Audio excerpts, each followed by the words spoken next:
On my left, I'm joined by Shane Donoghue. He's in the expert corner.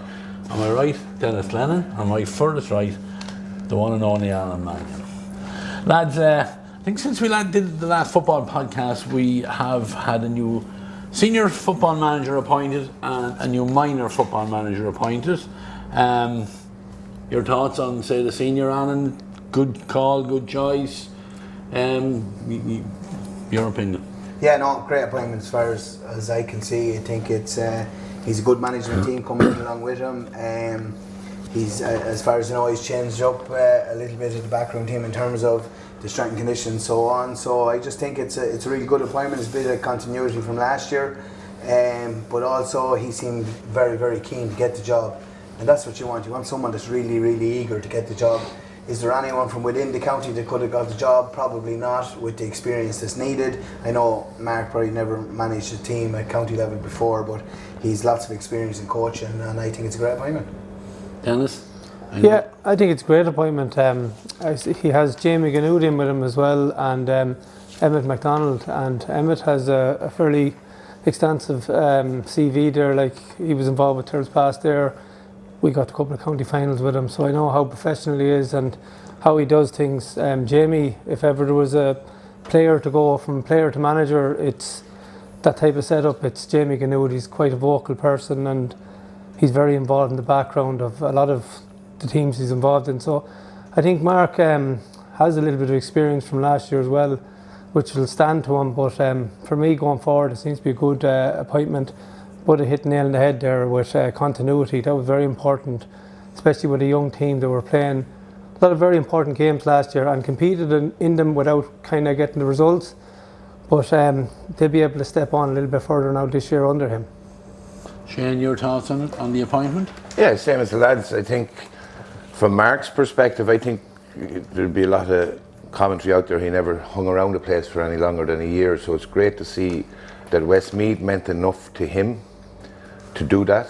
I was at the county board meeting during the week when they were ratified, and Chairman expressed how enthusiastic Mark is about leading Westmeath, the ambition to be Leinster champions. Spoke about how, no disrespect to Louth, but Westmeath should be really jealous and angry with themselves that Louth would have captured a Leinster title when they should be well capable as well. So that sort of drive is excellent. 3 men coming in from the north, 2 coaches and a strength and conditioning man. That can't be bad. I have great admiration for northern coaches, northern football setup, what they do. I think they're extremely educated in the game. They're on top of all the newest trends.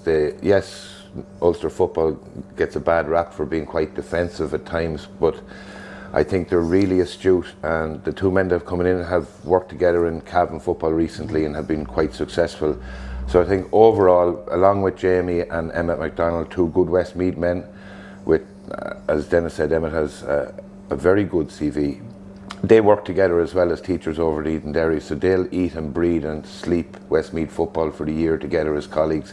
I think overall it's a very good appointment, and I just wish them all the very best of luck.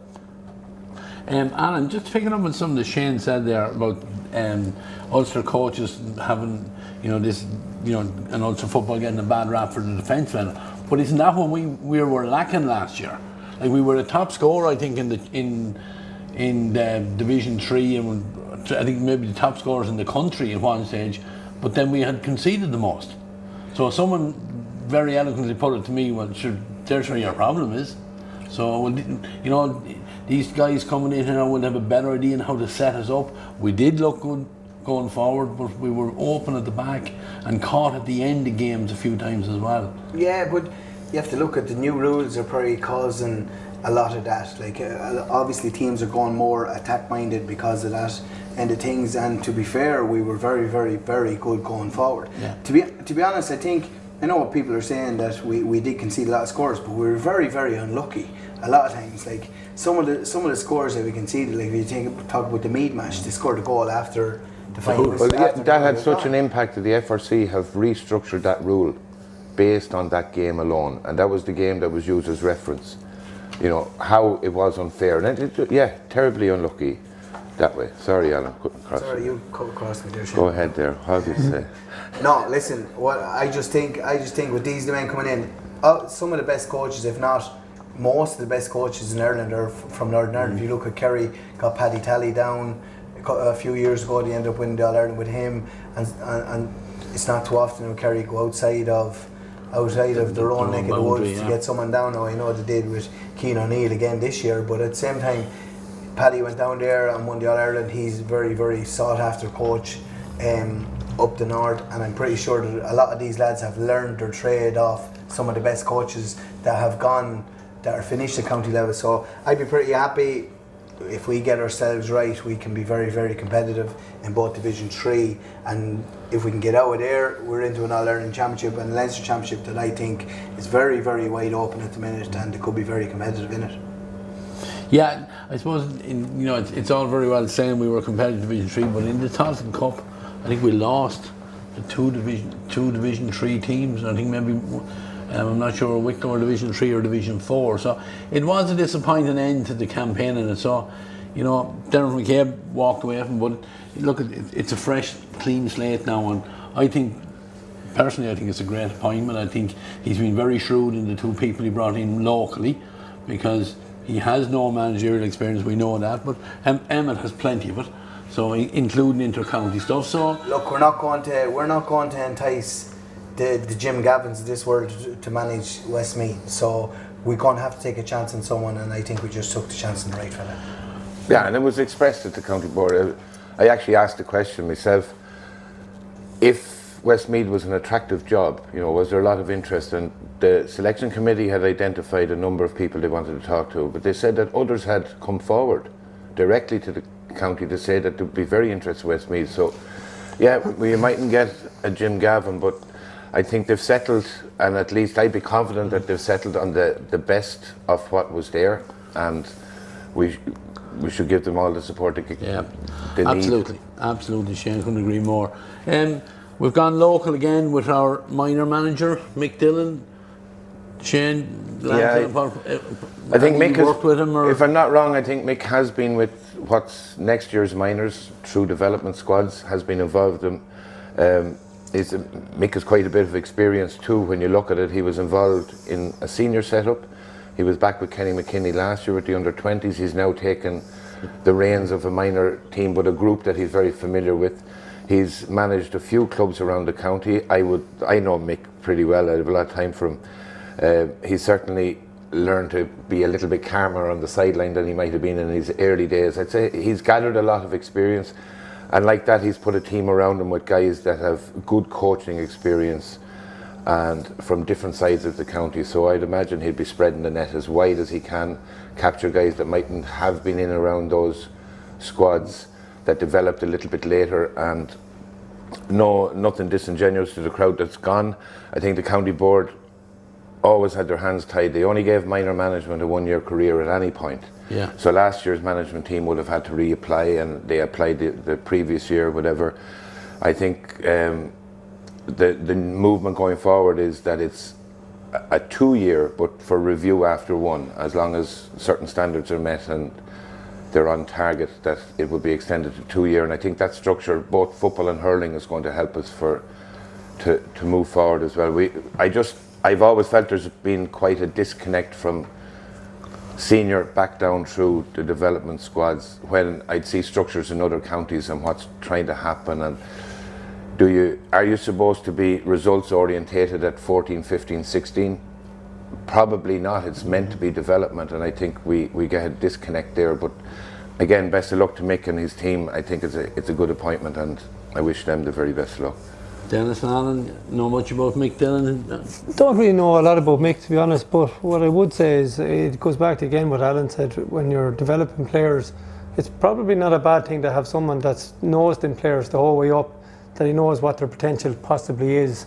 So, I suppose they're coming into the stage now of their development where it gets real serious. They're being pulled from a lot of different directions, from colleges, from schools, and the different teams they're involved in. So, I suppose if Mick was involved with these lads underage, he knows the demands them players can take and what they can't take. So, going forward, that's probably not a bad thing that he has that little bit of knowledge.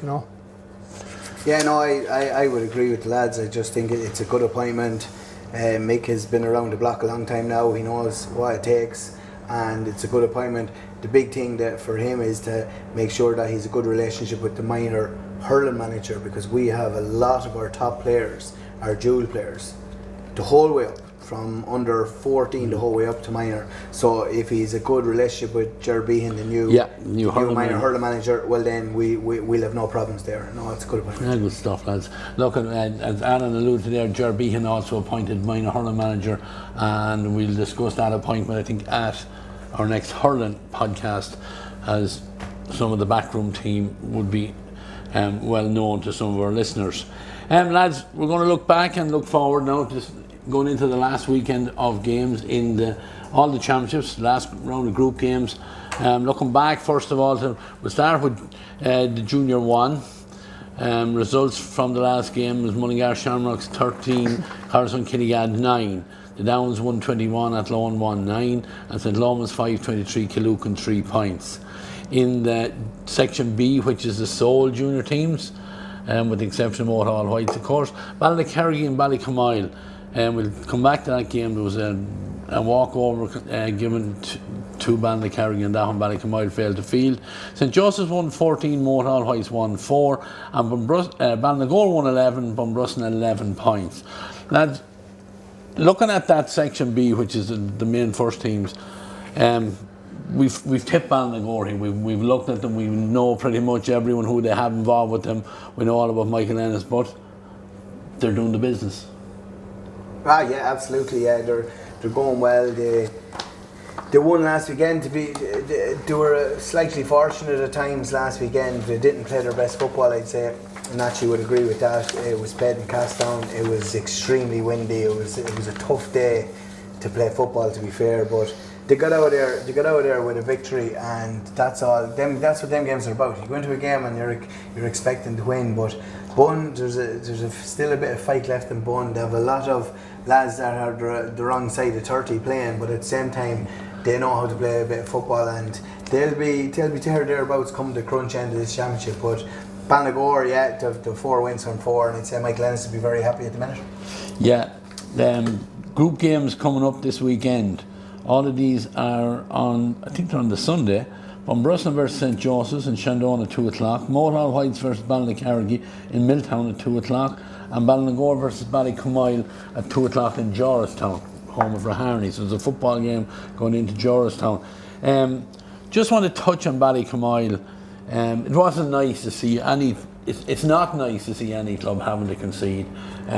Obviously, a lot of difficulties out there with dual players and stuff like that. But I've been led to believe that they will have a team for this upcoming weekend anyway. They probably are going to go into a relegation game at some stage in the year. But they're a small club out there. You know, they're drawn from some of the hurling clubs out there. So I suppose, you know, when things are not going well, we've seen it a little bit in Offaly this weekend gone by, where on a dead rubber game, lads Duro didn't feel Friday night. Yeah, it is tough. It's tough. I'd say no more than yourselves with St Bridget's in the opposite direction sometimes. And kudos, you always field and you always get a team out, but it can happen when the preferred sport is taking precedence. Now, you'll hear all sorts of rumours, certain lads aren't allowed to play it. I don't think any management put rules like that in top of lads. Disappointing they didn't field. Hopefully they do for the next round of fixtures. Like you said, we saw something very similar last week at senior grade level in Offaly, so it's not as bad as that. And I know it was their first team, whatever, but yeah, disappointing. Ballycarrigy themselves, I believe, are disappointed because they felt that they needed a game of football as well going into the last round of fixtures, because I think they still need to pick up a couple of points to feel and get another game under the belt to feel like they're motoring, because they had a slow enough start to the championship. Just disappointing. We had fears that might happen at the lowest grade at Junior 2. Junior 2, yeah. Happened last year, and yeah, hopefully they can rally together and get enough bodies on the pitch to fulfil the to fixture. fulfil the fixture, and then hopefully on top of that get somewhat competitive. Yeah, Donoghue topping that table, played 4-1-4, followed by St Joseph's, played 4-1-3, lost 1. I think it was 2 Donoghue. Ballycarrigy are on 4 points, they sit in third place on 4 points, 1-2, lost 2. Bunbrusson the same, 1-2, lost 2. And then Motorhall Whites with 2 points, 1-1, lost 3, and then Ballycamoyle pointless.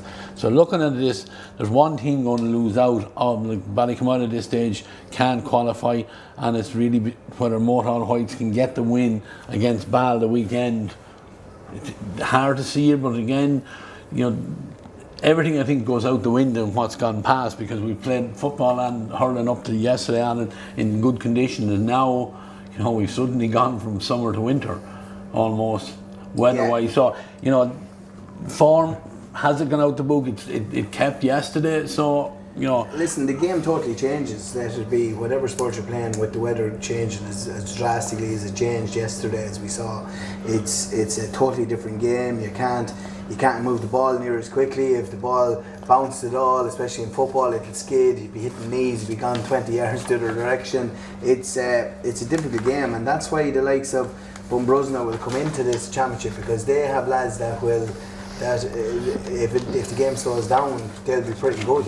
Yeah. You know what I mean? And they're well able to play football, they keep ball, and they're not going to give it away. But it's disappointing, obviously, if you're from Ballycamoyle, that you were unable to field last weekend or 2 weekends ago. But listen, at the same time, they're dealing with hurling clubs out there that have a good chance of winning senior hurling championships, and if you're going to throw your lot in and you don't think you have a chance to win the junior, it's very hard for them to try and play if they think that they're trying to stay injury free. And there's no point in lads playing unless they're fully invested in it and going to give it everything. There's no point in just going out and fielding.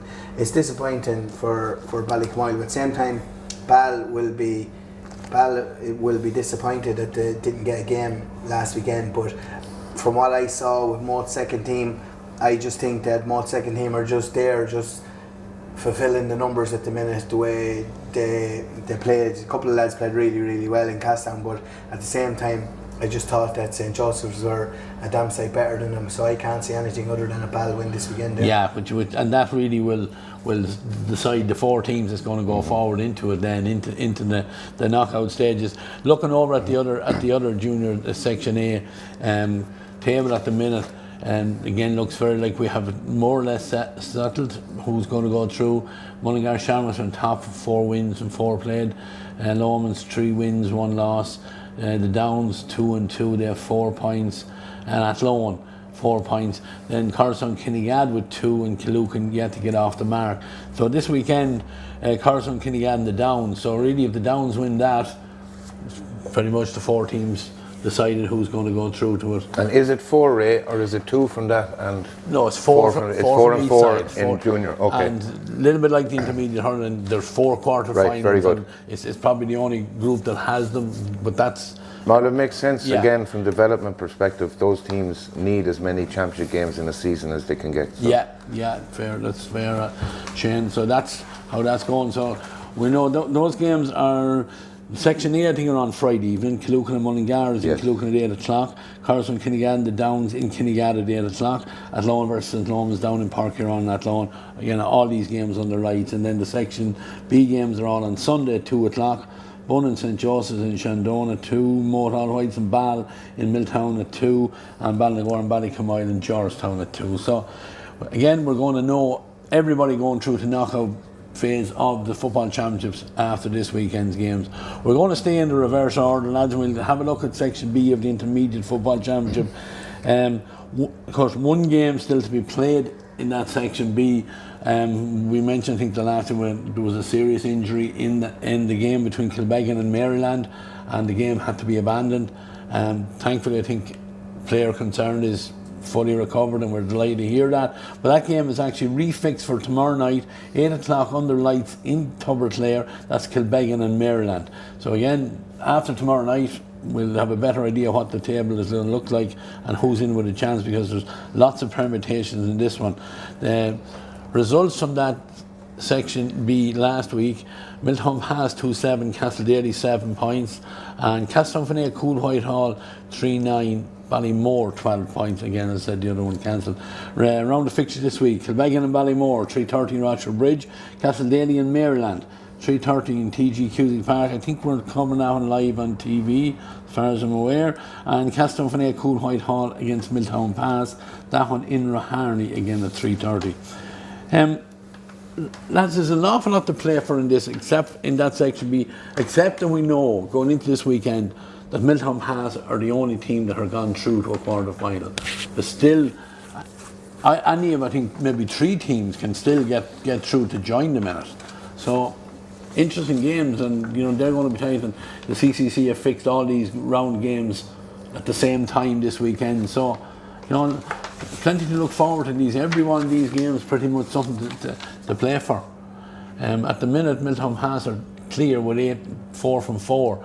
Castledaly and Castletownfenay are 2 from 2.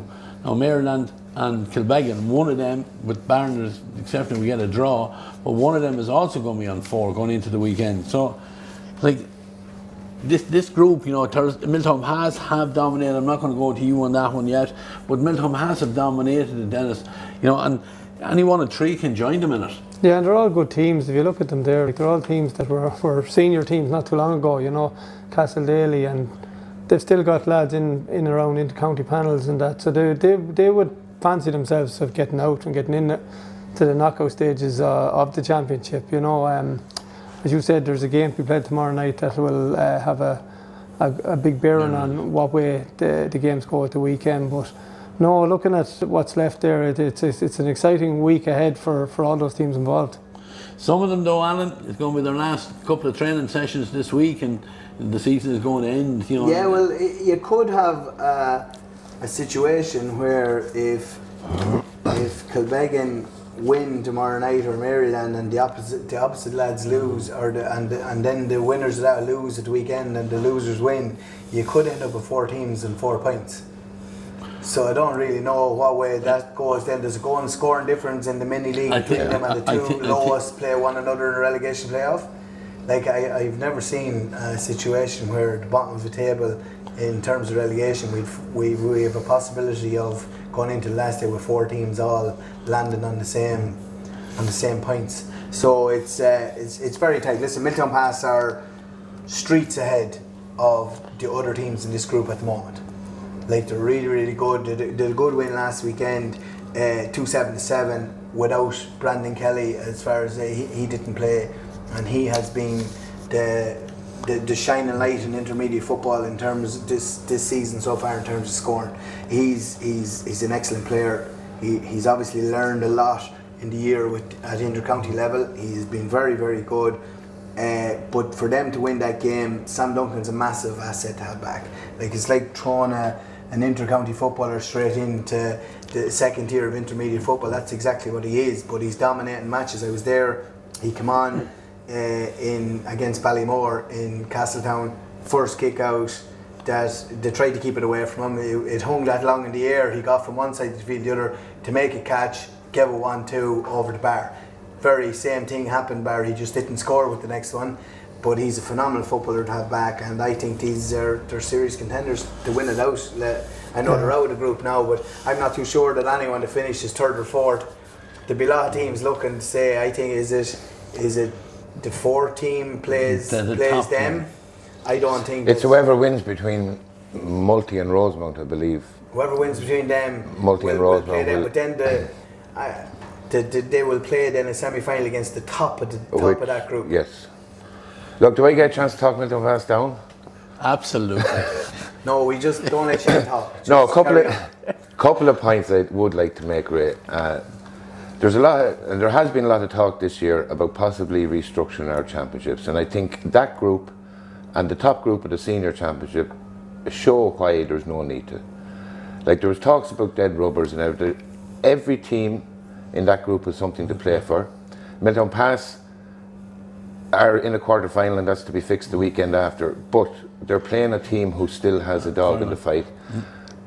They're playing Castletown. That's a they give out the fixtures, didn't they? You did. And they're playing Fenay. Fenay has something to fight for here. The game tomorrow night, as Denis said, will have a bearing on it. Milltown Pass have been quite a bit better than the teams that played.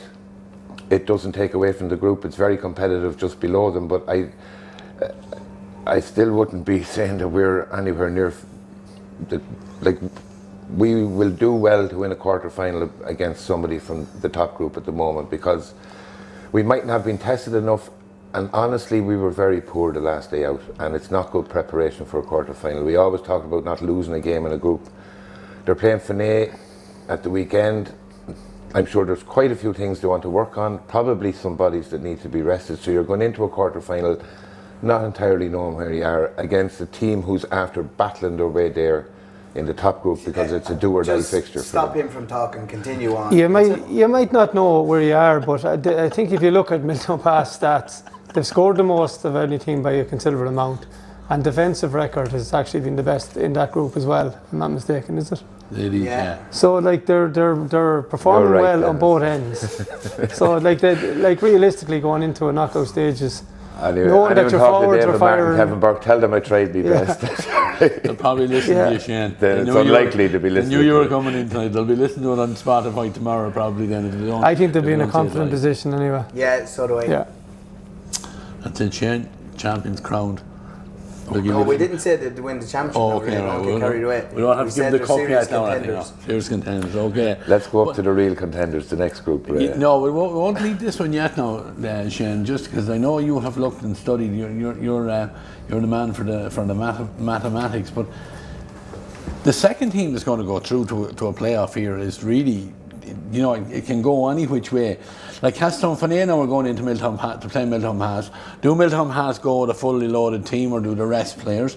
That, Castledaly and Maryland, that game is live near, because there's a chance for Castledaly. I think if they win that will possibly knock Maryland out. So, like, there's so much. Castledaly win and they get to 6 points. Would that be correct? Yeah. They're on 4. And Kilbeggan have a head-to-head on them. And Kilbeggan have 2 at the minute with a game in hand. Playing tomorrow night, they were leading against Maryland when the game was abandoned. Right. And, I don't know, I didn't see the game because I left to get into the park to see some of the other games, but Kilbeggan will be ready for tomorrow night. There'll be no real surprises now. It's under lights Tuesday night, and they know within a week they can define whether they're going to be training next week or not. And I think they're a decent side. I think they're a very decent side, and they suppose if they get their 2 results, they have a head-to-head in Castledaly and get ahead of them.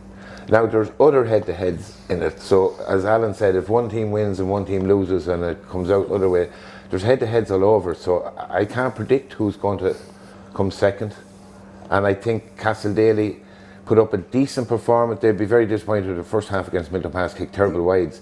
They had a real chance in that game to have put themselves in a better position, so they might be a little edgy now going in. You can't be relegated on head-to-head though. You can't be relegated. There could be a relegation fixture, but you can go out of a championship. It's highly likely that to be a relegation fixture in this group at that time.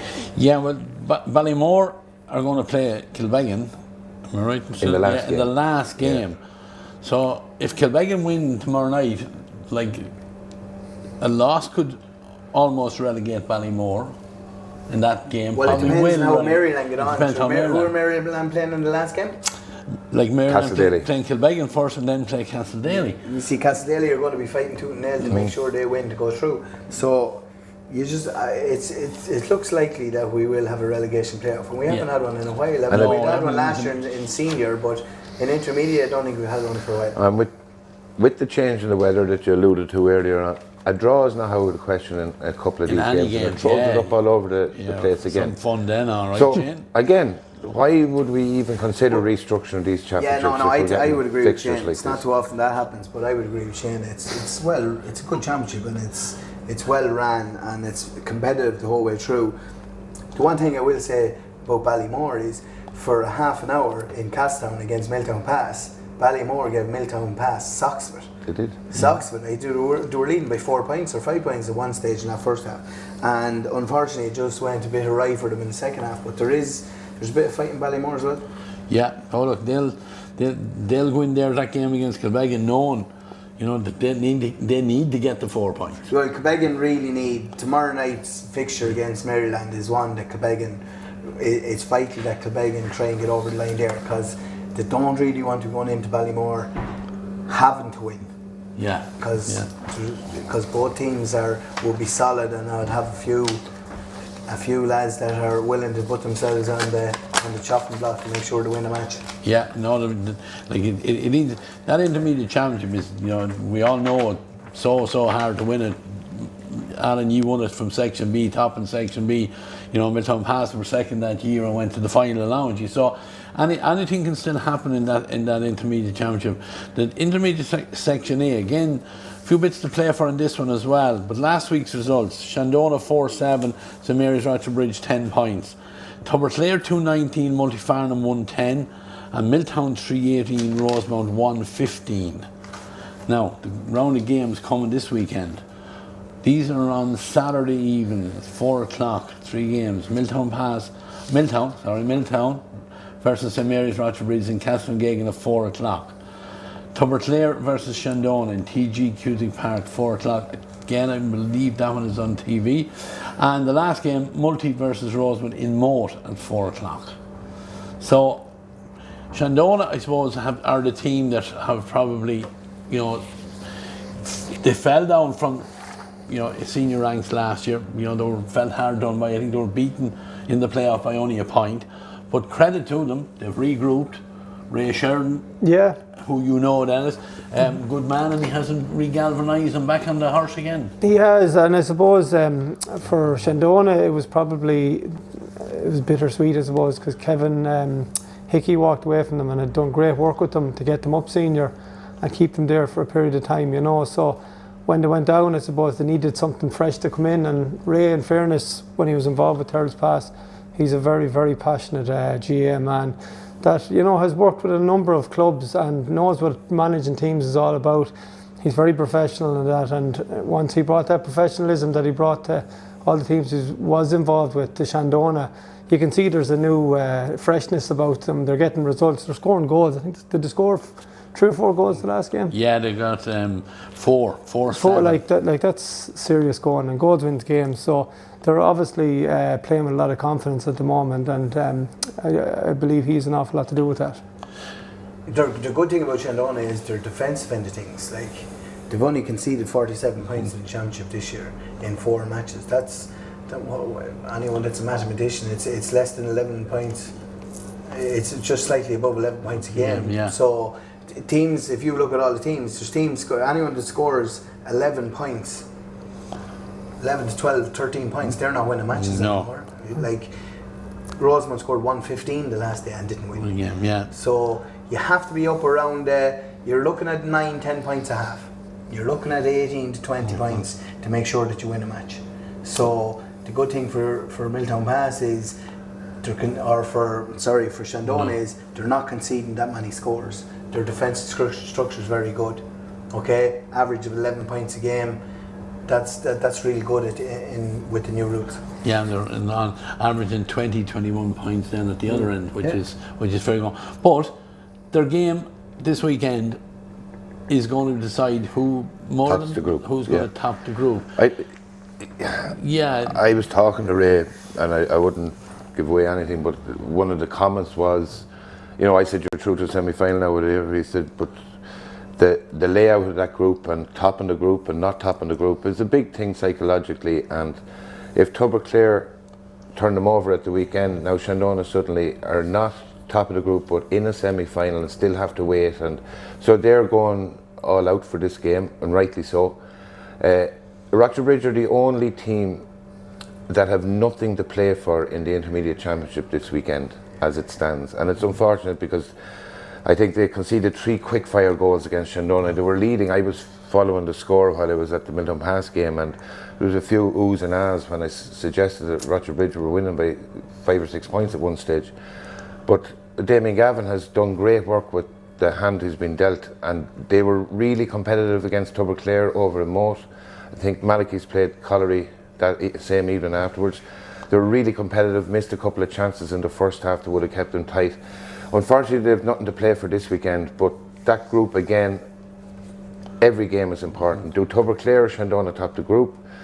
Do Rosemount or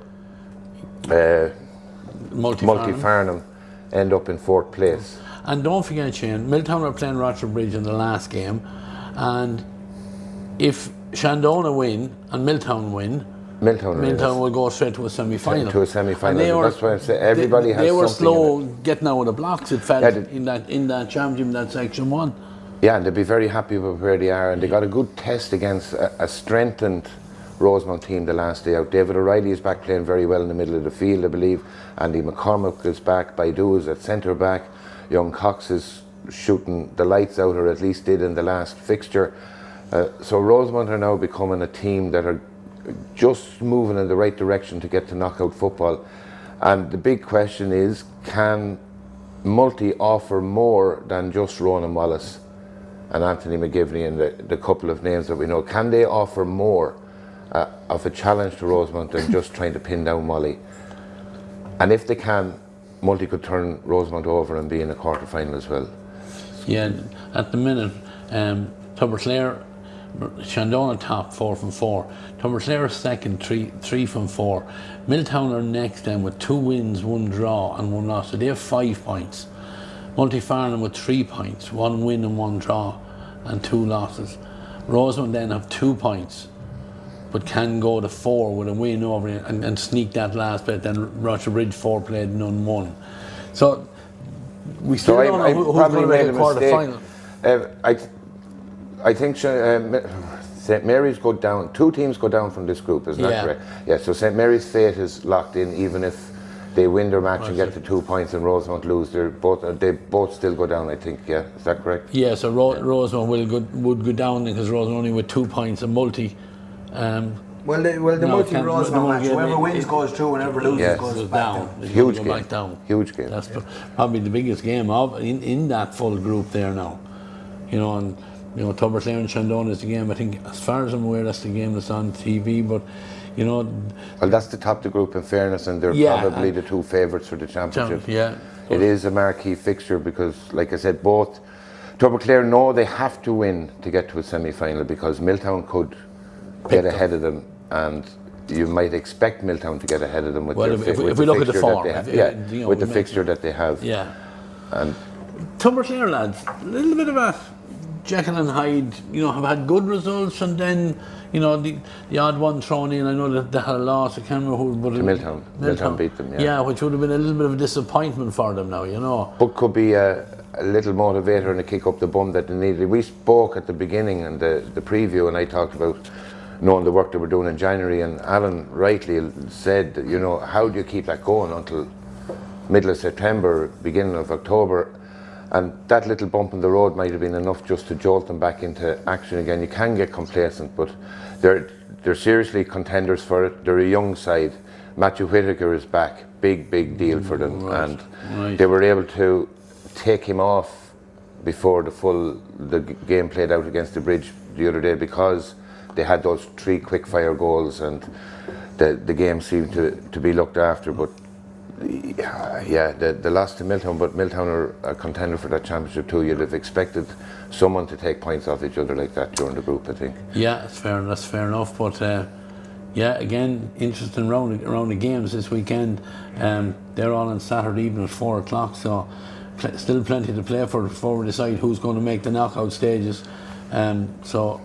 Get out there. They're big games, big double headers on this weekend all over the place. Moving forward to Section B of the Senior Championship, and around the games the last day. Garrycastle 219, Colliery 15 points.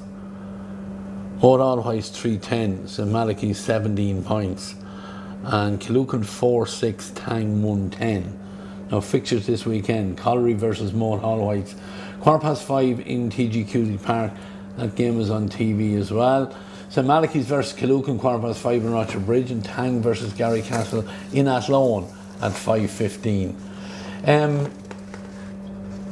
Garrycastle, first of all, have done everything that they've been asked of, and probably even got over the line the last game an awful lot handier than they probably thought they would. Alan, you were probably in the park. I don't know whether you've seen much of that. Yeah, it was. Listen, it was an exhibition of kicking from Conor Cosgrove. That's was the highlight of the game. He was like, it just goes to show, if you give someone with the talent that he has and the boot that he has any bit of time with the wind, with the 2-pointers. Did he kick 5 2-pointers? I don't know. I didn't get. I was out in Roger Bridge for one of the I think he kicked 5, and he actually could have had another one, but I only saw 2 of them before we ended up having to go inside ourselves. But he is one of these types of footballers. If you're not tight in him, he could cause you major damage. He's that accurate. Now, Gary Dolan did a bit of a master stroke. Instead of leaving him inside with the wind, that brought him out and played him in the half-forward line, and he just came on the loop. Yeah, I kicked. I think was 2 just of them. kicking him for fun, and it's like with the wind, he didn't even have to put his boot through them. He was just clipping them over. But Gary Castle were full value for their win. Collar, we were missing a couple of lads. We were missing Conor McCormack and Tyke Baker, who are, like, let's be honest about it, if they were missing the 2 of them against us, we would have bet them as well. So they're big losses. I think Tyke Baker is he's a serious talent for Westmeath going forward. Not just Colliery. He is the next up and coming lad that we have in defence that's just going to, please God, dominate matches. He's excellent. He wasn't playing, so they'll be hoping to have them lads back for this weekend. But you just can't go without saying how good Conor Cosgrove was. Yeah, and lads, we sit here and we talk about clubs and we talk about players, and you've been on co-commentary with me and we've been on commentary with Gary Castle. Conceded a penalty in that game, right? Sean Brennan, their goalkeeper, got a black card. They pulled their corner forward back from corner forward. They pulled them all the way back to go into the goals to face the penalty. Now, what do we know? We said, look, Paul Doon, I think myself were on the commentary, and it looked like a small keeper. It was Mangan that went into goals. But by God, he made probably one of the best saves I ever seen anyone making from a penalty. The penalty was struck, I think it was Shannon Baker, hit low to his right. He got down low, he got a hand on it, it went by him. I know you've seen it, and he reached back in and he stopped the ball from going over the line, got up and came out and cleared the ball.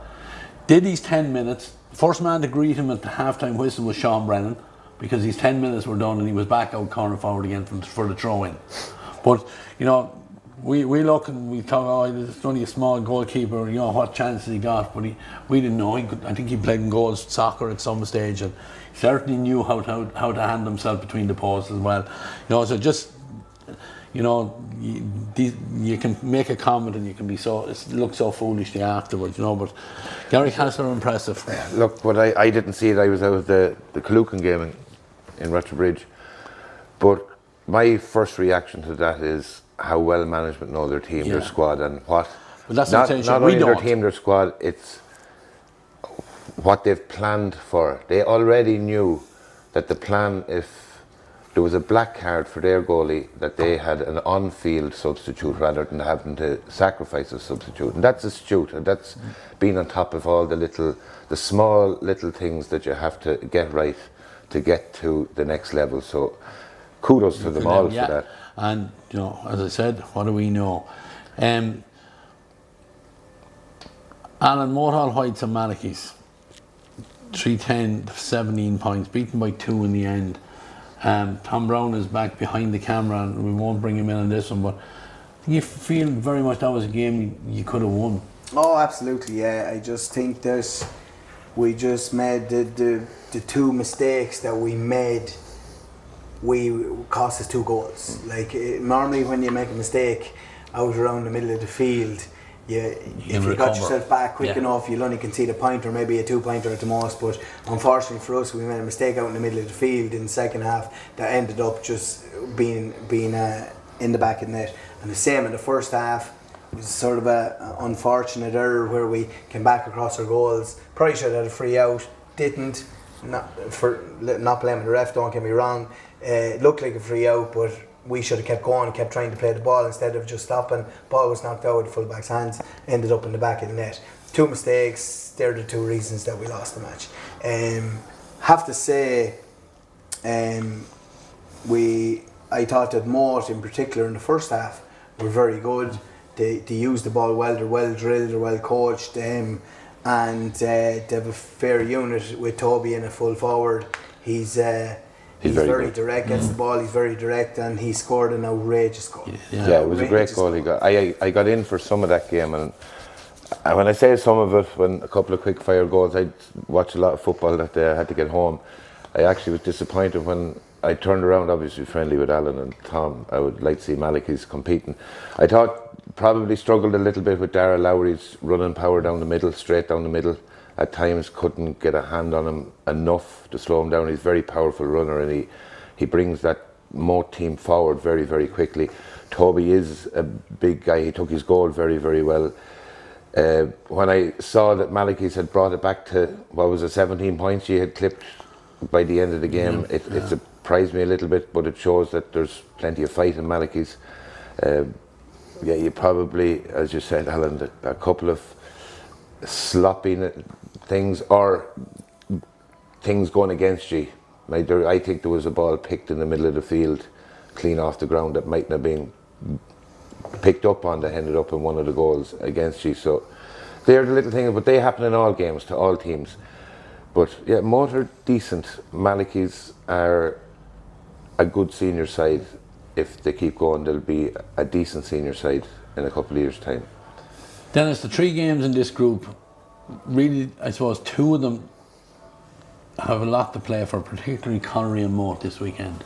That's more than likely going to be the winner of that is going to finish in 2nd place in the group. I think that's pretty much what we're looking at.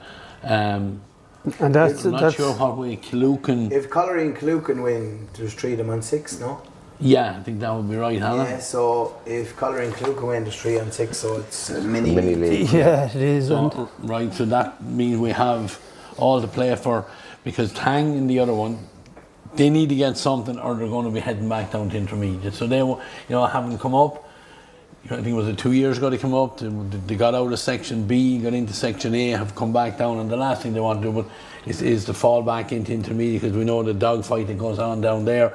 But I think Tang, in fairness, have really suffered from emigration this year. They've lost a couple of. They had quite a few bodies back on the pitch against Killucan the last day that they hadn't had in earlier games. The 2 rocks, Martin and John, were very, very good.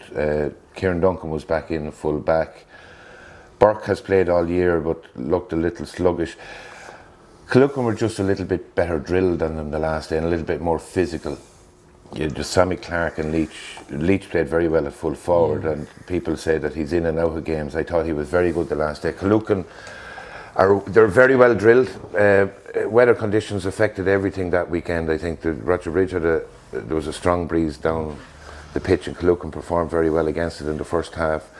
Tang really soldiered well. Again, a couple of breaking balls. Killucan got the goals at the perfect times, kind of where Tang were after working a good score. Killucan got a long kick-off, break a ball, and it's straight through the middle. Tang will be disappointed with that, but I think Tang's championship is run, is it? They haven't. Not necessarily. They do play Gary Castle now. Do Gary Castle? Go ahead with that question to Denis. Yeah. Right, yeah. Sorry. We were so really like I know from playing Tang. Tang are a very, very tough team to play against, because your friend. They have a 15 that they've nearly had for the last number of years, and they've nearly always had them on the pitch at all times. And this is probably the first year where they have lost players to emigration, that now they're throwing lads in that probably haven't had that opportunity to play at this level, and they have been struggling. The biggest problem they have now at the moment is they're playing against Gary Castle, and Gary Castle are definitely not going to take the foot off the pedal. They don't like to lose games. They're a very, very proud club, and the last thing they want to do is go out and lose a match to Tang. They get no better satisfaction than sending them down. So Tang are really, really up against it. So you can see Gary Castle resting players, or you reckon they'll want to go into a quarter final? Yeah, 5 from 5 in that group. Well, I know from myself being involved in any team, the last thing you want to do is lose a match going into knockout stages, because regardless of the fact that you're already through, you don't want to lose games. You want to win games. You want to keep the momentum going. You want to keep the players' confidence high. And the last thing you want to do is take the foot off the pedal. Yeah. Alan, you would concur that Gary Castle will want to get the top the table 100% record going into play, the 4th team in the... Yeah, the thing about Gary Castle is I think they've only one lad that plays hurling. is a Keane McCarthy. I'm Yeah, pretty sure he plays hurling. So, other than that, like, why would Gary Dolan be resting players? Only the fact that the quarterfinal fixed the following weekend. Oh, I know that, but you don't want to go into quarterfinals maybe 6 days later, because these games are on Sunday. Maybe 6 days later, who knows if they're playing Saturday or Sunday? But if they play 6 days later, you don't want to go in. As Denis said, if you have momentum, like we won the intermediate championship a couple of years ago. We had momentum going into a quarterfinal. Like, probably some of them games we could have been better, maybe even should have been better, but we didn't, because we had a bit of momentum going and we got it going. And if you can keep momentum going, you'll be hard bet. A winning streak is as hard to get out of as a losing streak. Yeah. And that's why Lomans have been so successful the last number of years, is you just keep winning matches. Connery Moat All White, lads. It's on TV. It's a huge game. It's a local derby. What are they, about 4 miles apart? Less? Massive game, and both two very, very strong teams. Like Alan says that Colliery have young Baker back this weekend, and like playing with his brother Sen, and the two boys are fabulous footballers. Colliery have Kevin Maguire, that's full tilt with them now at all times, because he's gone away from the inter-county setup.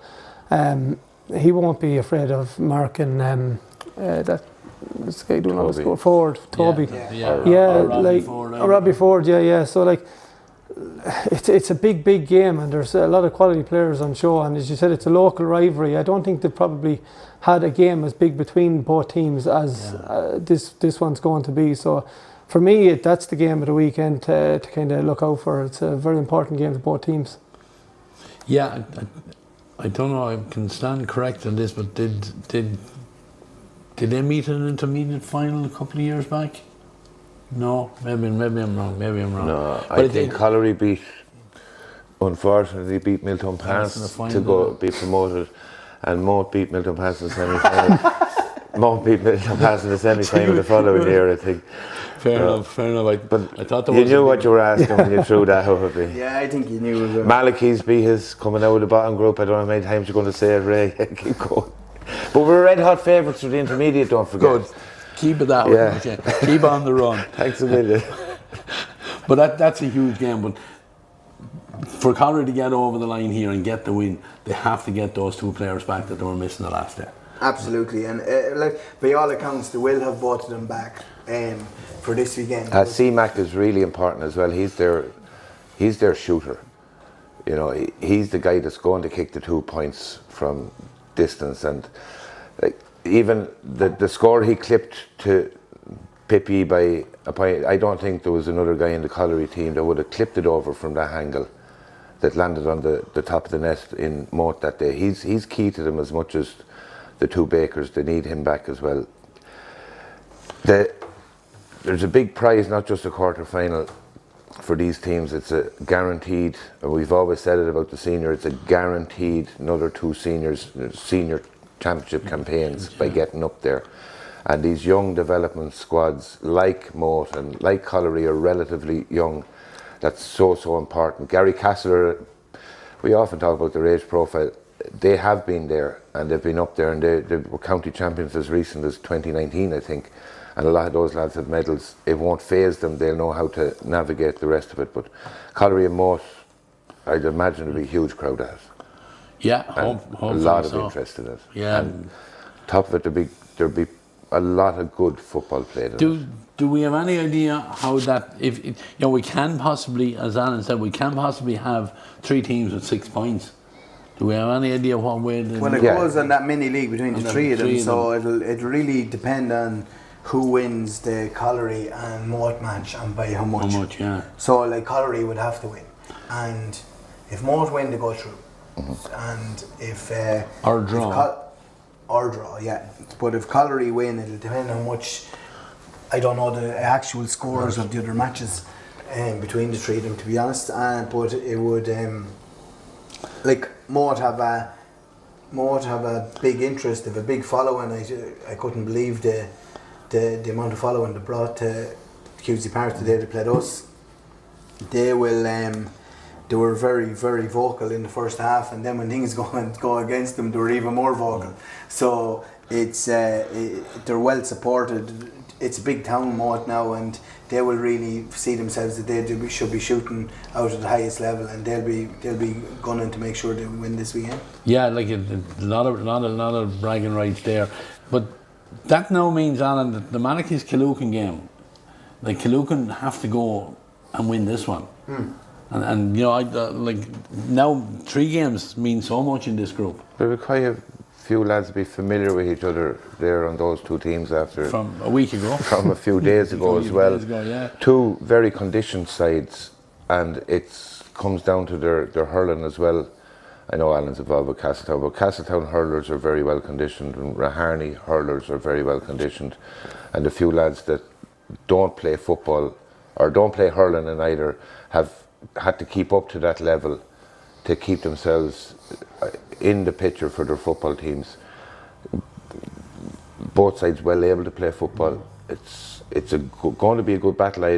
I see this as being a very physical game of football, one that I'd enjoy to watch. A lot of strong athletes on it, big men, powerful men, good runners, and then there's some lovely kickers of the ball involved with it as well. Like Sammy Clark, we all know how good he is off the floor with either foot, but his range of passing against Tang the last day, he just opened them up so many times, and with Leach inside moving very well, that's a dangerous combination to have to deal with. Yeah, well, look, there's 3 big ones there, as I said. They're on Sunday. Cullery and Moat, 5:15 in TG Cusick Park. Malachy's in Killucan and Rochester Bridge at 5:15, and Tang and Garrycastle in Athlone, 5:15. So that game as well, I'm sure, will bring quite a crowd down to Athlone. Lads, Section A of the Senior Football Championship. Fixtures, or the results from the last round of games. The Downs 219, Athlone 10 points. Thurles Pass 113, Corson Kinnegad 10 points. And Mullingar Shamrocks 214, St. Lomans 116. A 1-point win for Mullingar Shamrocks. Fixtures this weekend, all on Saturday evening at 5:45. Corson Kinnegad versus Athlone is in Moat. St. Lomans versus Thurles Pass is in Castletown Gagan. And the Downs versus Mullingar in TG Cusick Park. And as far as I'm aware also, that is the live game on the Saturday evening, the senior game. We look back first, lads. I suppose the big game of the last round of games was the Mullingar Shamrocks St. Lomans game. Plenty of local interest and local bragging rights, Denis, as well, and Shamrocks came out on top with the narrowest of margins. They did, yeah, but it was a very competitive game. I suppose when you look at it from the outside in, people were watching to see what sort of a team Lomans would have out. Would Heslin play? Was McCartan available to play? And that it turned out only Sam played, that John didn't actually play, and he was a huge loss in the end. But Mullingar Shamrocks had young Omsbury back in midfield, who hadn't really featured that much, and he was excellent in the first half particularly. And you could see that that's the reason he was in there, to control around the middle. It was a very competitive game, and there was really nothing in it other than the goals. The goals really did make the difference, and the goal in the first half that was scored by Young Moore was against the run of play. And I say Young Moore, he's probably nearly my vintage, but I know he's not that old. He's not that old yet, no. But, you know, Lomans to me were on top at that stage. They were moving the ball well. McCartan was taking good control at midfield and getting scores. And then out of nowhere, Mullingar ran at them, got the ball in, and Moore did what he has been doing all year and stuck the ball in the back of the net. Probably, Alan, were you in at that game? No. It was absolutely one of the best finishes, Denis. I'd say you would have been proud of it. I would have been proud of it. The little dummy he sold to maybe the goalkeeper on one of the backs, and then finished it, you know, to the back of the net. Like, and you're right, it was a goal that brought them right back into it. But Shamrocks had, you know, plenty of good performers in that one. Like Brian Gearan was back, and he really showed his quality as a senior county footballer. And they ended up bringing Davy Gavin on at a very, very important time in the game, and they just ran at Lomans in the end, and you know, credit to them. Ultimately, that was the difference, was that Shamrocks had a slightly more impactful bench at the end of the game, including Davy. I think Paddy Fagan played through a little bit of a niggle, but was very, very effective in the game. He's quite quick. he's a strong boy, he's got a good boot on him, and he had to be watched all the time. I think young John O'Reilly, is it Mickey's son? Son, yeah. He was like a rash all over Sam McCartney in the second half. He got clear instructions that when Lomans were setting up attacks, that Sam McCartney was not to get on the end of another ball. Particularly near the very end of the game, Lomans were a point down, and I paid attention to it because it was so blatantly obvious. You're wondering, is the referee actually going to give Sam a free here? He just couldn't get away from him, but it was tenacious without crossing the line. Ball ended up actually with Peter Foy. He put a ball inside to Smith. They handed it off and got the equaliser. But they put Lomans under lots of pressure by pinning down Shane Dempsey and Sam McCartney late in the second half. And Davy Gavin's running when he did come in. He generally plays centre back, but like an attacking player down the middle. They brought him in a half forward. They did what they could do to get the ball to him out in front of the stand there, and he just ran it, lads, knowing that there was going to be a free or can make somebody commit. And I think Shamrocks probably shaded it on the overall performance. And what will annoy Paddy Dowdall the most, I would imagine, because he was the type of player himself at the time when he played his football or played his hurling. The dirty ball, Shamrocks got the vast majority of it. Breaking ball, I think somebody told me during the week that out of 10 breaking balls in the first half, from that Lomans only picked up 1. And that's not good enough. And that's, believe it or not, that's what Kinnegad bet Shamrocks with in the previous round. They ate them alive on breaking balls. So Mihal and his team obviously knuckled in on that. It's not, you cannot win in the new game with the way the kickouts are, and teams haven't gotten far enough into exposing areas of the pitch to give you a better chance of getting possession. It's dirty breaking ball in the middle field. We'll talk about and I think you're right, and I think that's what Mullingar Shamrocks did, the target that. That's why Armstrong was out there. That's why Dara Daly was there. Dara Daly probably had his best game in years. In years, and he drove at them as well. But they had big men around the middle of the field, so they knew that they were going to target them, get lads in around for the breaking ball. That's the best thing. That's the biggest thing with Mullingar Shamrocks. They're unbelievably big. Mm-hmm. Like, they really have big, physical, fit men around that middle third. I don't know what happened to them against Kinnegad. When you look back on it, it was just one of those where they nearly capitulated more than anything else. But at the same time, it shows the backbone to a team to turn around against their biggest rivals and turn it over again. But listen, the only thing you'd say is that I wouldn't say Paddy Dowdall is having any sleepless nights about it, but at the same time, he's gone into this weekend needing a win, or they could very well be out of the championship. And if they go out of the championship, they drop down to Section B, someplace that'll be really unfamiliar to the Lomans and the Loman supporters of the last 10 or 15 years. I think, look, I think we all agree Shamrocks were hungrier, they were bigger, they were stronger. Their bench, they brought on Geordie Ward near the end. Geordie was one of their main scoring threats for quite a few years. If he's beginning to come back in the fray, they're getting a little stronger all the time. Played without John Heston as well. That's true. Yeah, and I would presume as Fola is gone. You know, you're talking about big men in the middle of the field. That'd be like Miltown Pass missing Shane back in the day, which happened plenty of times. I tell you, even tugged out, I went missing. But no, but he's worth. In the current rules, he's probably worth 10 points a game. Do you know what I mean? John is. Now, in fairness to Shane Dempsey, he kicked the frees well and he played very, very well himself. But some good at the same time, John will be excellent. slotting in and kicking a couple of 2-pointers and stuff like that. Yeah, Lomans have less fires for opposition to put out than they had. And that's the thing. When, like I said, Shamrocks focused on Sam, they focused on Shane Dempsey, and then who's going to step up for them? Danny McCartan didn't have his best day. He didn't look as sharp, or he didn't look as dangerous. That's when if you go back 2 years ago and you have a John Heston and Ronan Toole on top of that, and you have Fola coming on as a sub and running 100 million miles an hour and a high solo that puts everybody off, and next thing the ball's in the back.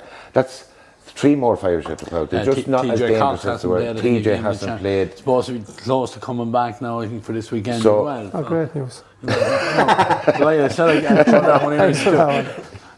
And don't you probably will have John Heston back as well. Yeah.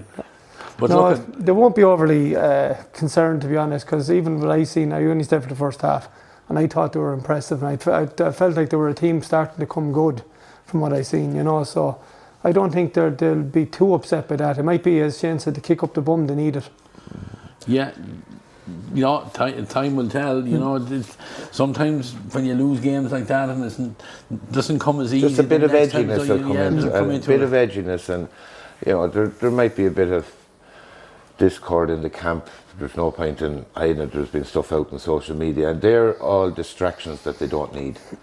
And you know, they're also, you know, whips that you can get them into shape with and say, look lads, we are not going to be laughing stock or whatever the case is.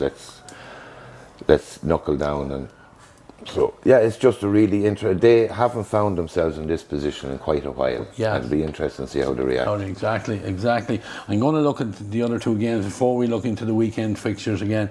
Denis, Terrace Pass 113, Coruscant Kinnegad 10 points. I've been slaughtered in here, not in here, but when I go out here, for writing Terrace Pass off, and our pundits write Terrace Pass off every time. I did cover myself by saying you do it at your peril. That was a fantastic performance against Coruscant Kinnegad. Yeah, I suppose it's important to remember that over the last 24, 25 years, Terrace Pass have been in the knockout stages nearly every year. You don't become a bad footballer overnight, you don't become a bad team overnight. So we never really panic. At the same time, we're not silly either. We know we beat Athlone, who are not going to win championships. We know we beat Kinnegad, who are missing 3 or 4 of their better players. But we still managed to get ourselves up and get the result. And that's the most important thing.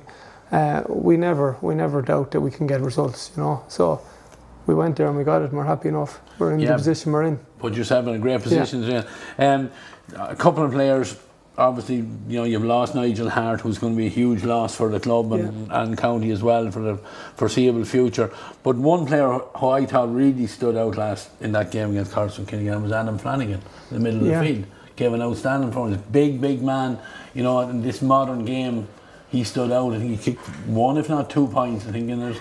But he was really up for it, he kicked the 2-pointer in the first minute, and you could see actually how up for it he was, because he celebrated like he'd won in All Ireland, you know. He was really up for it. But the one thing about Adam is when Adam starts well and gets the confidence up well, he's as good a midfielder as you get in the county. He's great at fielding the ball. It's just trying to keep him doing the simple things rather than overcomplicated at times. If he does the simple things, he'd be a serious addition to the Westmeath setup, you know.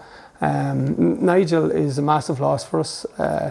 He's done his cruciate ligament, and he was probably our strongest player this year, you know. We really are at a loss with him, but other players have stepped up. I think the person that impressed me most was Peter Clark.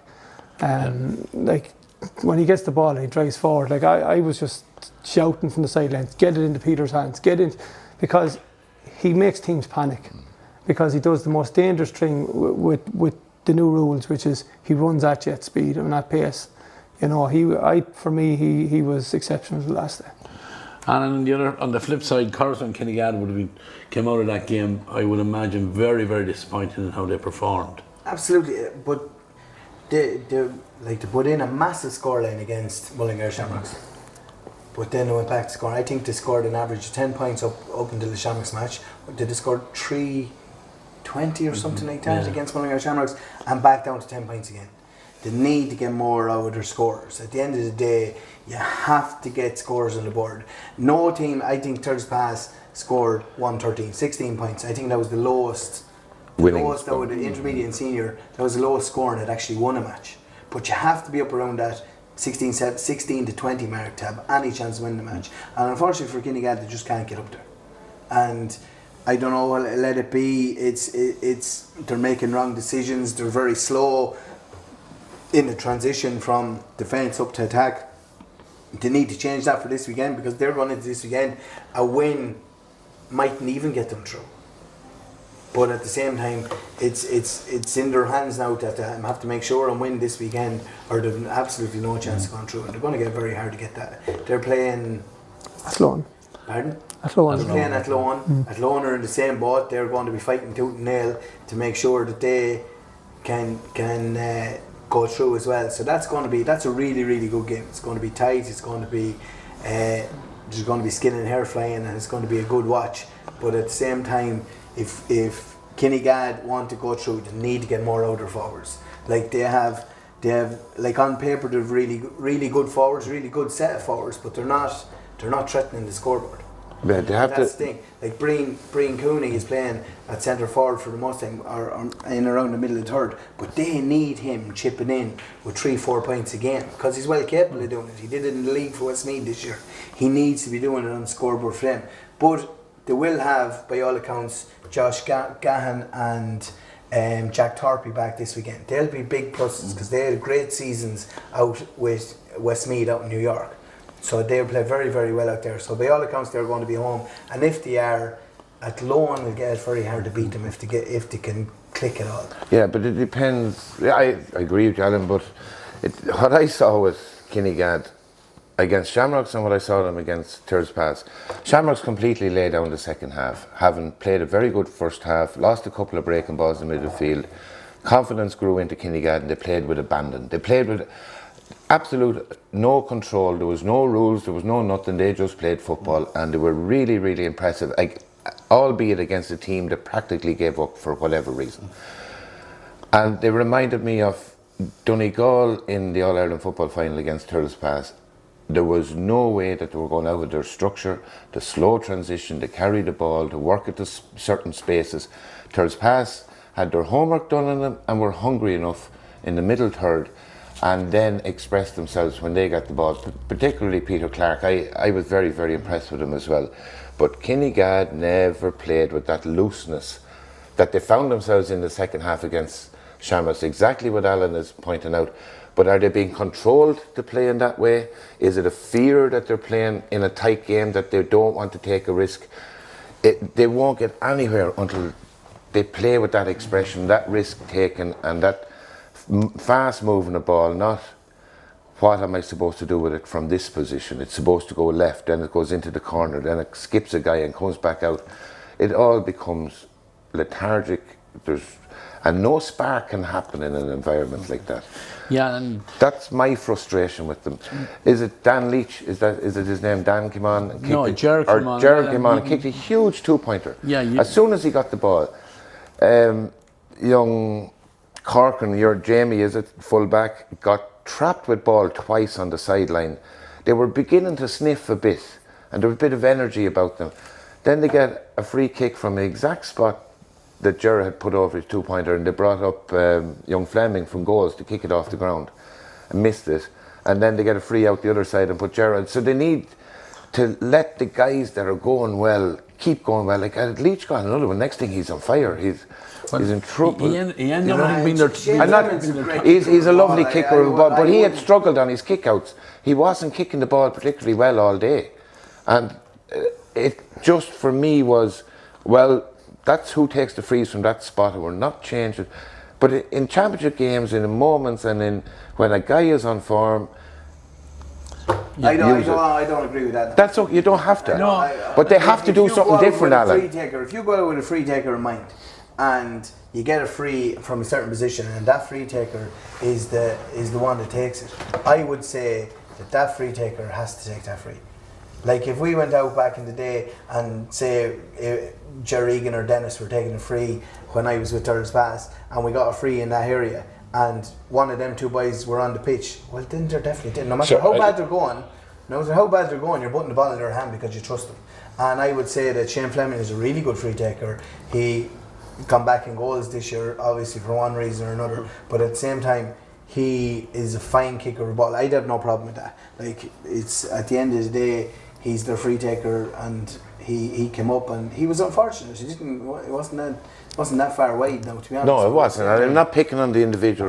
My point is that Kinnegad have to do something different, and they're not prepared to. Don't it's too structured for me, and it's really this. They're only up the road from us, and I like Kinnegad. They were in a county final the same year as we were a couple of years ago when you guys bet us and Lomans bet them, and they brought great colour to that. But they've taken such a slide in 2 years. What's going on? And I just think I don't think they've slid that much, Shane. I think like they were missing two very important players that if they had them on the pitch, I know when we played them last and they were on the pitch, them two players Yeah, they're good. were the reason we didn't beat them the All last right. time we played them. So, and even the last day, I know we came out with 6 points victory, but at the same time, they missed, I don't know, Well, 4 or 5 frees that And certainly created 2 goals. Create 2 goals, chances. that could have went in, it Green could have went Cooney, anyway, You know, so. butchered one and then a shot then that, you know, different again. Just As Isn't Paddy that the Paddy beauty of used the to say, GA, though? We all yeah. see it different. You were Some- involved in the game. But I was as watching Paddy as would a- say, like sometimes you need a rub at a relic, or Yeah. and they didn't get it that day, and Probably. things went. And much like the teams that are not the big town teams, if you're missing 1 or 2 of your players that you're dependent on, it's very hard to replace them with someone of equal standard. I get you. I think that's possibly what happened there. Just going past it, I'm not just saying it because he's here, but Ayrton Turks Pass a phenomenal club to be sitting where they're sitting at the top table.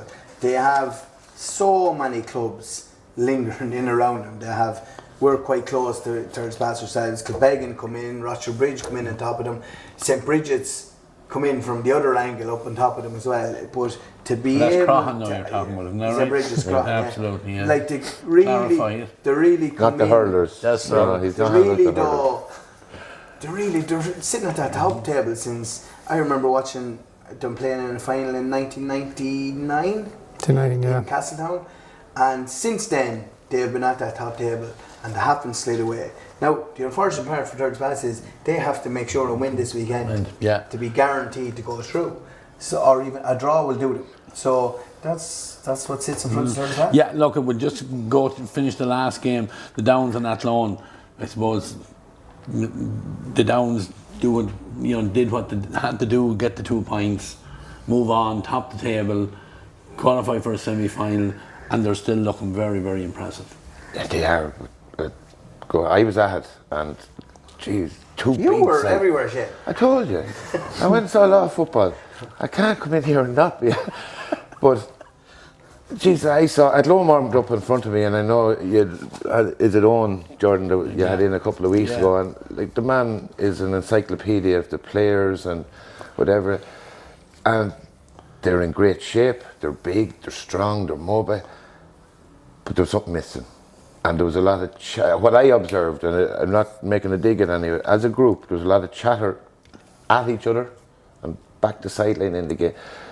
The Downs went out and they were just ultra professional in everything they did. Not saying that Athlone were not it's the psychological side of it. They were completely tuned in. Every single man was playing at 100% pace, 100% accuracy, 100% running power, everything. And Athlone had no idea how to deal with it. And I didn't see an individual on the Athlone team in the first half. And I left at half time. I had to get in and see some of the Malachy's game so I could talk about that. But I left at half time without a doubt what the result would be, even though the Downs had played with the wind in the first half. They were just dominant everywhere. And Athlone, as individuals, they'd have to look at themselves. For none of them won their own battle. And where's your pride in yourself? And all the preparation and everything you put into it, you can't all fail on the same day, every single lad. There's something missing in them. And tactically, they look okay. Physically, they're in great shape. Names on paper, plenty of quality. So they have a little missing ingredient there that they're going to try and have to find in the next couple of weeks. The difference in the Downs and everyone else at the moment, I'm not saying everyone else for the rest of the championship, but the difference in the Downs, the two differences are Luke Loughlin, he's just on fire. He's as close to unmarkable as I've seen since the new rules come in. And the second thing is their strength and depth. Yeah. Like they brought on the last day, they brought on Tom Chew, Jonathan Lynham and Conor Coughlin. 3 lads that were to the forefront when they won the championship 2 years ago, or 3 years ago, whatever it was. Their strength and depth is second to none. And you need that. You need your subs to come on and make a difference. And when subs can come on and make a difference, it's essential to win in any championship. And They don't even need the man of the match from their last winning county title. Mitchell isn't in there, and they don't look lost without him. Another guy that it's going to be a headache for Dermot Power if Mitchell is back fully fit and vying for a place with a massively dynamic forward line that are buzzing around and moving versus putting in somebody who's a little bit more static inside, or comes out or tends to offer something in the middle of the field where they have Lynham and Kevin Sullivan. They've Kevin O'Sullivan, and they have Joey Moore, and they have Coughlin, and they have Charlie Drun running off the shoulder. They don't even have to find a place for the guy that was man of the match the last time they won the county title. That's how impressive they are at the moment. Right. Looking at the games coming up on Saturday. Coruscant Kinnegad versus Athlone. It's in Moat at 6:15. Lomas and Turris Pass, Castlegain 6:15. The Downs and Mullingar and TG Cusick Park 6:15. I think of the 6 teams, the only one that doesn't have anything to play for are the Downs. I think they're gone through to a semi anyway. But the other 5 teams, there's something on the line in all those games. Looking at the Downs, first of all, the Downs and Mullingar. Like, Mullingar need a win in this one as well. And they need something out of this game. You know, at the moment they're on 4 points. Like, that table stands at the moment with the Downs 4 from 4, so they have 8 points. But then you have Mullingar and Shamrocks with 4 points, Turris Pass with 4 points, St. Lomas and Athlone with 3 points, and Coruscant and Kinnegad with 2 points. Now, there's no one out of the championship yet. So we look at that Downs Mullingar game first. Can we see an upset, or will the Downs? You know, they're going to wait now for a semi-final. Can you see them? The only thing I see with the Downs is they might rest some lads, because the likes of Luke, Kieran Nolan, to name but 2, that have just been playing week on between football and hurling. It is a tough outfit. So we're prime examples of it with Malachy's and Castan. All our players, bar 3 actually, play hurling and football. So we've only 3 lads that that are part of the senior squad with Castan that don't play football. I'd love to be there in the room when Dermot Power goes to Luke and says, "We're resting you, Luke." That man doesn't take a rest the evening of a championship game. He goes home and does a high rocks or whatever he does, or the next day. He won't want to rest. Did I say Luke? I'm only just naming him. Yeah. There might be a lad I with would a safely say that Kieran Nolan probably won't play this weekend. He's carrying a few knocks. Yeah. He's essential to that team. He sits at centre back, and that comes through the middle, he'll hit it, and he'll get on ball, he'll use it well.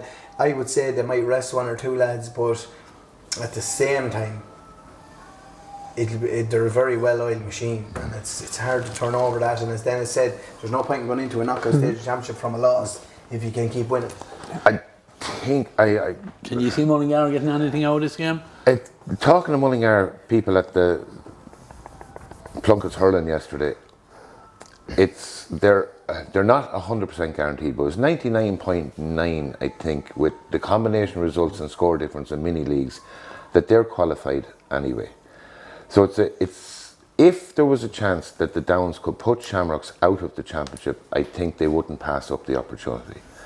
But the fact that it's highly, highly unlikely that Shamrocks will be knocked out of the championship with a loss, I think it just takes a little bit off this game for both sides. The Shamrocks will be again looking for an improvement on performance. They got it the last day following their capitulation against Kinnegad. They will look at it as a nice test, see where they are against the red hot favourites for the championship. There's just a little bit missing from it, I think. I could be wrong. Is the only way that Shamrocks can get knocked out of the championship is Turris Pass and Lomans draw and Kinnegad win. Then we have a situation, we have, is it 5 teams in them? Did you say Coruscant Kinnegad to win? If Turris Pass and Lomans draw, they'll have 4 Turris points Pass each. will go to 5, they'll qualify. Yeah. Lomans will go to 4.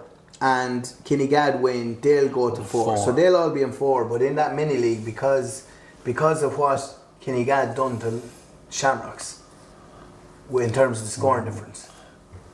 So it'll be Lomans, Kinnegad and Mullingar. So I think, I could be wrong, I think that Mullingar would go out on scoring difference. Okay. I know a lot of things need to happen there though. Yeah, there is a lot, and I think that's... It would be very unfortunate. You know, we've seen one draw in this group with Lomas and Athlone, so like, you know, it's not beyond the realms of possibility, you know, on a windy day, you know, a crossfield wind or something like that. But it happened 2 years ago to Shamrocks, unfortunately, over in the Downs against Moat, where they put in one of their best performances of the year. You and I covered it on Iarmhi TV, and it was the day that Shane Ormsby introduced himself to senior football in Westmeath, and he was excellent that day. And they got the result they needed, and like that, a freak draw elsewhere meant, because we had adjudicated on the telly that they were good, they'd be very pleased. And I think Tom Hunt politely let us know that we'd got it all wrong, and they went into the dressing room with their heads hung low. So it's they'd be very, very unfortunate if they don't get through, but I guess there are scenarios. Yeah. But it is possible. It's possible that Thurles and Lomans could draw, and it's highly possible that Kinnegad could beat Athlone. So if it does happen like that, Shamrocks really need to just go into this weekend saying we need to get something out of this game. Let it be a draw. Well, they have to anyway. Get something out of it, and hope that the Downs do tend to rest, because they're going that well at the minute. They're not they're not a team that you'd want to play. Lomans and Thurles, huge game in Castletowngagan. Is that an advantage to you, Dennis? Because you've won a game out there. Lomans has been a while, maybe since there's been, I don't know, when they played the game. You'd like to think it is an advantage, I suppose, that you have played out there. But look, we're under no illusions. We're really up against it. We're definitely going in underdogs. We know that. Won't bother you, though? No, it won't bother us. But at the same time, Lomans are probably going to be at the strongest they've been all year. And they need to win the game. And they will not want to go out of the championship. And we know we're up against it. But I suppose Gerard's done a great job since he's come in there with Sean Malov and backroom team. You know, they've set us up, and we've been as professional as we could be, considering where we've come from to where we are now. We're in a better place to give it a good rattle, but we are definitely up against it. Dennis is hitting it there, Alan. Lomans will probably be at their strongest. I mean, they're at, you know, it's very unusual that we're gone into this last group game when they really are at last chance saloon to keep themselves in the championship. Yeah. So I think if you know, didn't possibly rested John Hesson, I know he carried an injury from the Downs game, so they possibly just taken a precaution with him. But if by all accounts, if they were to go back to the Downs game now, they wouldn't have played John at all. He was carrying a knock going into it, and it ended up just getting worse throughout the first half, and then had to take him off anyway. But at the same time, Thurles are probably the most unfortunate team in the group, because they do end up playing Lomans, where they will be at full tilt. I'm not too sure they'll be missing anyone that's available to them this weekend. I don't know what the story is with Fionn O'Hara, whether he's going to be bad. He could possibly still be out, I'm not sure. But at the same time, Thurles are going to be getting Lomans at the worst possible time. But in saying that, Thurles confidence has to be up the way they've played the last two games. They've got into a battle. They're when their backs to the wall, they're at their best. And getting Lomans out of Cusack Park will be a help. But there's no doubt that it's an uphill task for Thurles to get a result in this game.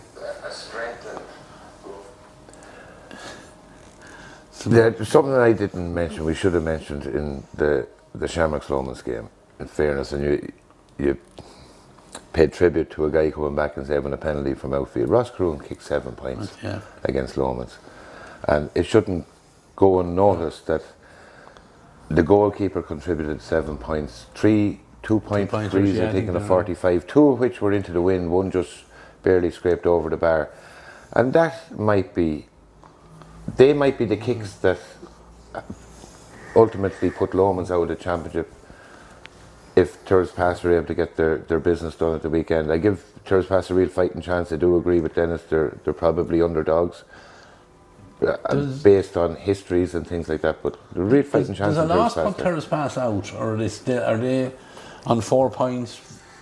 I think we're up against it. I think we're nearly out if we don't win, or get a draw. Only thing that would keep them in, I think, is if Athlone and Kinnegad draw. If Athlone and Kinnegad draw and Thurles win, Thirds past lose, thirds past to still go through. Let's go through as one of the, probably in fourth place. They'll go through in fourth place, yeah. Right. The good timing, Alan. Carson, Kinnigan, that's Loan. Now both of them, you know, last round of games would not be happy. I think that's fair to say. So is there a kick in either of these teams? Is the fact that Kinnigan are going to get back 2 players that haven't been there all year, will that be a spark for them? Well, how do you see this one going? Again, this is huge pressure now as well. I think Kinnigan will have too much, to be honest, for Athlone. I just like Athlone are, as Shane said, big, strong lads, but they don't have any real marquee type players. Ray's good around the middle and that, yeah. Shane Allen is. But I just think Kinnigan have more of them. Whatever way it goes, Ray, I'm going to take credit for the winning team and say I was right about the losing team. I'm after giving both of them a bit of a. Well, you certainly. I'm after giving both of them a bit here, and I mean it. Like it's there for them. There has to be fight in both. There's a prolonged championship left for whoever wins. I think. Is there a guarantee to go through if they win their fixture? They have to win it, whoever. So there should be a bit of bite in it. A win for Carlson Kinnigan will put them on 4 points. A win for Athlone will put them on 5. 5, yeah. A loss, we say, the first scenario, Carlson Kinnigan win, they have 4 points. Terrace Pass lose, they have 4 points. Mullingar Shamrocks lose, they have 4 points. So you're then down to the mini league scenario. Yeah, the other way that Terrace Pass can be knocked out is if Kinnigan win, then they and Terrace Pass lose and Shamrocks lose, they'll all end up on 4 points and they'll come to that mini league again. And well, I'll tell you, God bless the mathematicians in saying that, Terrace Pass will probably be okay because Shamrocks got a fair trimming off Kinnigan. We got a fair trimming off Shamrocks though. Shamrocks, yeah. So 9 points was it? Yeah. Something like that. Yeah. So look at it's tight in terms of that game. I think that both teams will struggle in the forward division, but I think that if Kinnigan throw off the shackles and go for it, they probably have a little bit more up front than Athlone. And I also think that the 2 lads coming back will be a spark for them. Athlone from New York will be a massive spark for them. Be an old-style championship game. If the weather stays as it is, it's like a traditional knockout. Well, there'll be mistakes that'll define the game. There'll be, unfortunately, very little spark of genius that'll define the game because neither side play a whole lot outside their structures. But I'd hope that it'll be a good physical battle, and I think that brings a lot out of Kinnigan when it gets physical. Mullingar tried, and I think that sparked a bit of life into Kinnigan. It could be a good one. It's a knockout championship game, so it's knockout for these teams from here on in, which is great. Again, an advertisement for the championship structures. And look, lads, I'd be like Jerry Buckley, repeating myself here, but why would we change this? Why would we change it the way it's going? You know? Yeah, look at it. We're going to finish up here tonight, but to look forward to this weekend, we could have a scenario where St. Lomans and Kinnigan are in Section B next year, I think. We could end up with a case with St. Lomans in the semi-final next, going forward. There's so many things can happen yet. So many things. And as Shane said again, we will repeat ourselves. It's a great format of a championship where we're down to the last round of games. And not only to get to the last round of games with so much on the line meant that we had games that meant so much.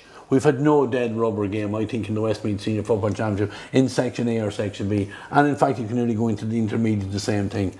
It's been a fabulous championship. We'll preview it, because I think next week, after this weekend's round of games, we're going straight into the quarterfinals of football, so we could be back here in a week's time looking forward to the quarterfinals and how things have gone, who's heartbroken, who's delighted to stay going. That's all going to be disclosed this weekend. Come Sunday evening, the last round of games in that section of in Section B will be at 5:15. So by 6:30, on Sunday evening, we'll know everything. By by 7 o'clock on Saturday evening, we'll know how Section A is going to work out. So it's going to be a fabulous weekend of football. The way the CC have set it up, we have double headers pretty much everywhere. So, get out there. There's great entertainment going. There's going to be fingernails bitten to the butt. That's the one thing that's for sure out there. We wish all teams the best of luck, and we'll see how the cards land when we sit down here next Monday night to preview the knockout stages.